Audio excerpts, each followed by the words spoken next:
Dr. Nasser Al-Torki, who will be presenting lobar or sublobar resection for peripheral clinical stage 1A, 2-centimeter non-small cell lung cancer, results from an international randomized phase 3 trial. Dr. Al-Torki is a professor of cardiothoracic surgery, director of the Division of Thoracic Surgery at New York Presbyterian Weill Cornell Medical Center. Following medical school in Cairo, Egypt, Dr. Al-Torki completed his residency in general surgery at the University of Chicago and subsequently completed a fellowship in thoracic and cardiovascular surgery. So, welcome, Dr. Al-Torki. Thank you, President Wakely. How do I put this in full screen? Oh, okay. So, our trial is a trial that compared lobar resection, which is excision of an entire lobe, with a sublobar resection for patients with small early tumors that had not spread to the lymph nodes. And trial was a long time coming. It was conceived in 2005, started in 2007, completed accrual in 2017. So I don't think we're going to do this again. The standard of care since 1995 has been to excise the entire lobe for early stage lung cancer, and this has been called into question because we've got better imaging, better staging, and more screening.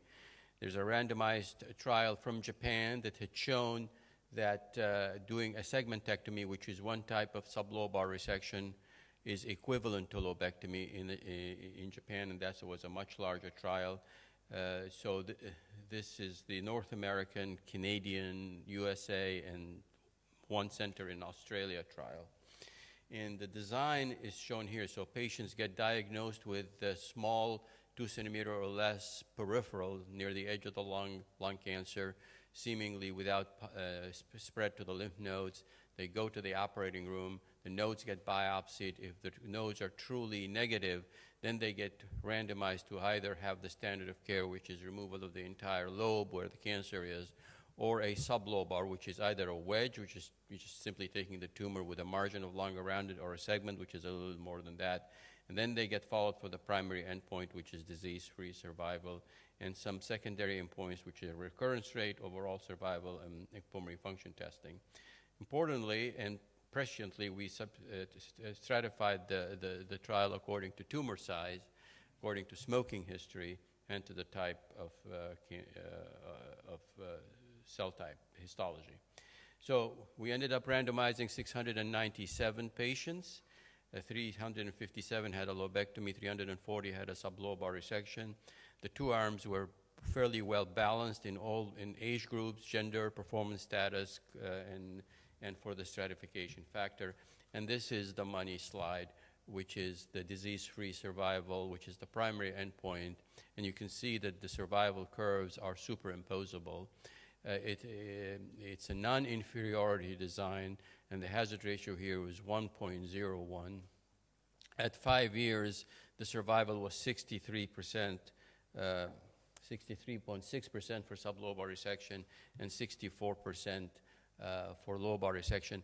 I would hasten to say that 2/3 of the patients had a wedge resection, which is an operation long thought by the surgical oncology community to be not such a good operation, but in fact, it is in this instance.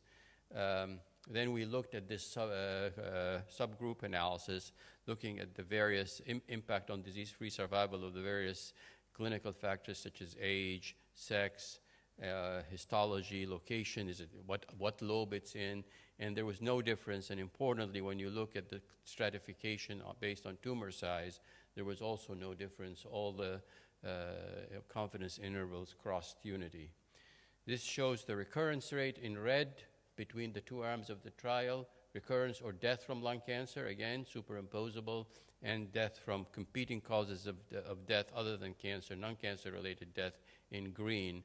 So again, overlapping. This shows the secondary endpoint of overall survival. Again, non-inferiority of sublobar resection to lobectomy was shown here. The hazard ratio was 0.95. Dr. Saji, who discussed this, suggested perhaps that there may even be an advantage to sublobar resection.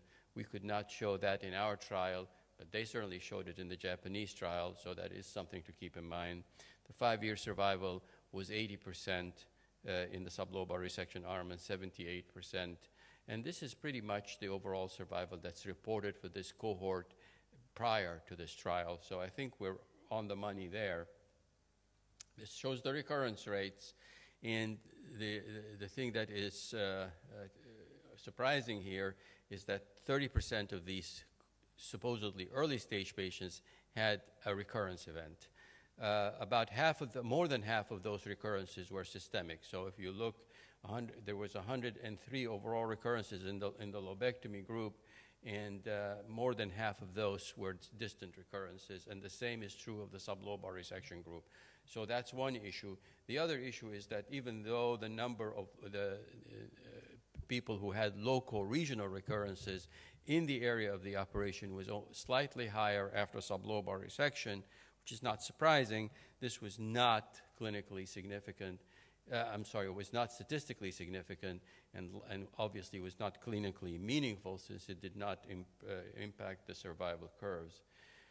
Then we looked at differences in pulmonary function. One of the arguments of a sublobar resection is that you actually preserve lung function, and we found that using these two metrics, which are the forced expiratory volume and the forced vital capacity, there is some preservation of lung function, but not as large a difference between the pre and the post as you would expect, and certainly not a large difference between the two arms.